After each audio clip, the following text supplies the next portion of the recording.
Hi అండి. అందరికీ నమస్కారం. Welcome to my channel. ఈ వీడియోలో 11వ పీఆర్‌సీ ప్రకారంగా చూసుకున్నట్లయితే 70 సంవత్సరాల లోపు గల పెన్షనర్లకు మానిటరీ బెనిఫిట్ ఎంత వస్తుంది అనేది చిటికలో తెలుసుకుందాము.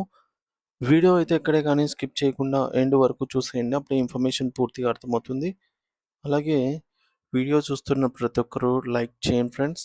ఈ వీడియోని తోటి ఉద్యోగ పెన్షన్ మిత్రులతో అయితే షేర్ చేయండి. కొత్తగా మన ఛానల్ చూస్తున్న వారైతే సబ్స్క్రైబ్ చేసుకోండి ఫ్రెండ్స్. సబ్స్క్రైబ్ చేసుకోవటం వల్ల నేను చేసే ప్రతి ఒక్క వీడియో మీ వరకు రీచ్ అవుతుంది. సో ఇక ఆలస్యం చేయకుండా వివరాల్లోకి అయితే వెళ్ళిపోదాము. ఫ్రెండ్స్ ఇక విషయానికి వచ్చినట్టయితే ఆంధ్రప్రదేశ్ రాష్ట్ర ప్రభుత్వ ఉద్యోగ విరమణ చేసినటువంటి పెన్షనర్లకు 2022 పీఆర్‌సీ 11వ వేతనం ప్రకారంగా అందే ద్రవ్య ప్రయోజనం అంటే మానిటరీ బెనిఫిట్ ఎంత ఉంటుందనేది విశ్లేషిద్దాం. ముఖ్యంగా 70 సంవత్సరాల కంటే తక్కువ వయసు ఉన్న పెన్షనర్లకు ఈ ప్రయోజనం ఎలా లెక్కిస్తారో ఒక ఉదాహరణతో వివరంగా పరిశీలిద్దాము. మొదటిది ద్రవ్య ప్రయోజనము. అంటే మానిటరీ బెనిఫిట్ అంటే ఏమిటి? కొత్త పీఆర్‌సీ 2022 ఏప్రిల్ నుండి నామమాత్రంగా అంటే నోషనల్‌గా మరియు 2022 జనవరి నుండి నగదు రూపంలో మానిటరీ ఆహ్, అమల్లోకైతే వచ్చిందనమాట. సో, ఏప్రిల్ 2020 నుంచి డిసెంబర్ 2021 అంటే ఈ మొత్తం 21 నెలల మధ్య కాలంలో పాత పద్ధతి ప్రకారంగా పెన్షనర్ తీసుకుంటున్న మొత్తానికి ఈ మేరకు కొత్త పీఆర్‌సీ వాస్తవంగా రావాల్సినటువంటి ప్రభుత్వం ఈ మేరకు ప్రభుత్వం మధ్య ఉన్న వ్యత్యాసాన్ని ద్రవ్య ప్రయోజనం అని అంటారు. అయితే పాత పద్ధతిలో చెల్లింపు ఎలా ఉండేదంటే basic pay plus DR plus మధ్యంతర భృతి ఐఆర్. సో కొత్త పద్ధతి లెక్కింపు ప్రకారంగా కొత్త బేసిక్ పెన్షన్ ప్లస్ కొత్త డీఆర్ ఈ రెండిటి మధ్య తేడానే ప్రభుత్వం పెన్షనర్లకు బకాయిల రూపంలో చెల్లిస్తుంది. సో రెండవది ఉదాహరణతో లెక్కింపు.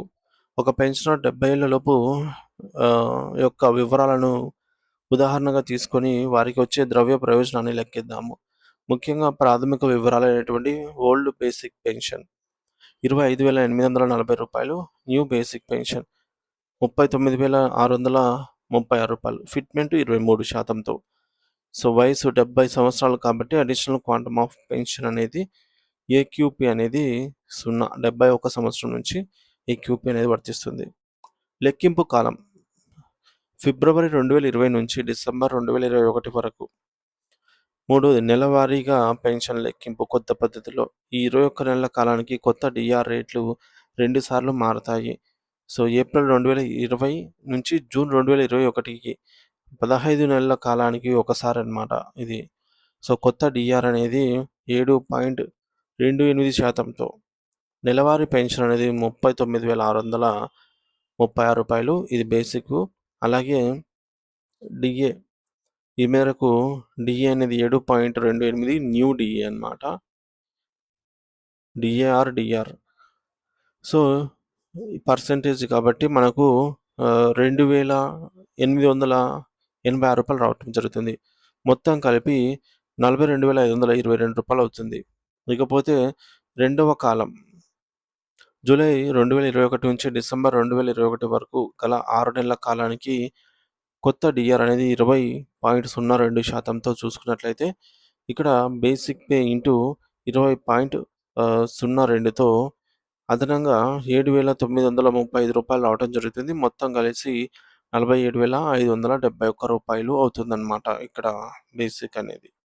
ఇక మొత్తం ద్రవ్య ప్రయోజనం అంటే మానిటరీ బెనిఫిట్ లెక్కింపు పద్ధతి చూద్దాము. పాత పద్ధతి ప్రకారంగా మొత్తం అందుకున్నటువంటి అమౌంట్ వచ్చేసి టోటల్ డ్రాన్ ఇన్ ఓల్డ్ స్కేల్‌లో ఈ మేరకు రూ. 7,24,620.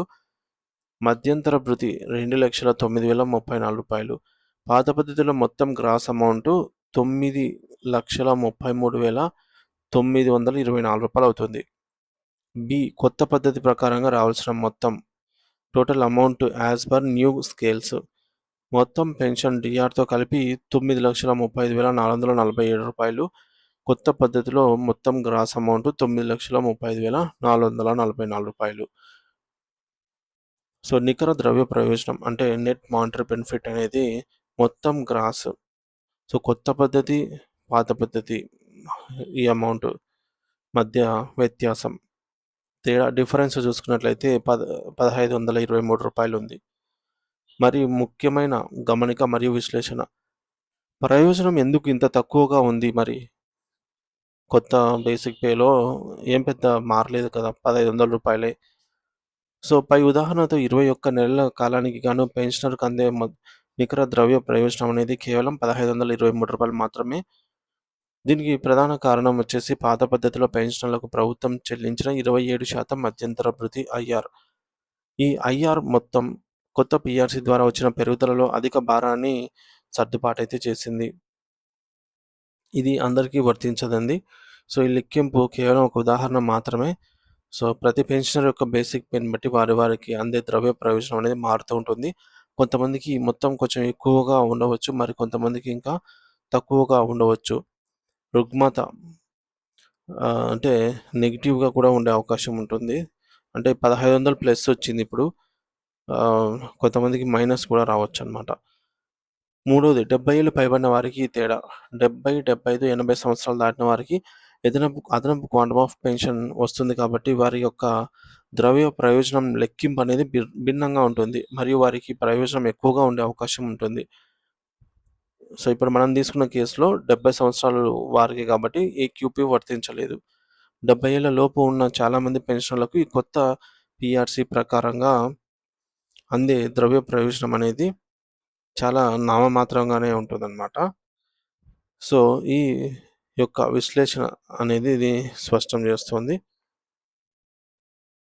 సో, ఈ మేరకు ప్రభుత్వం జారీ చేసే అధికారిక స్టేట్మెంట్ల ద్వారా ప్రతి పెన్షనర్ తమకు రావాల్సిన ఖచ్చితమైన మొత్తాన్ని కూడా ఒకటికి 2 సార్లు లెక్కించి నిర్ధారించుకోవాల్సిన అవసరం ఎంతైనా ఉంది అనైతే తెలుస్తోంది ఫ్రెండ్స్ ఈ మేరకు.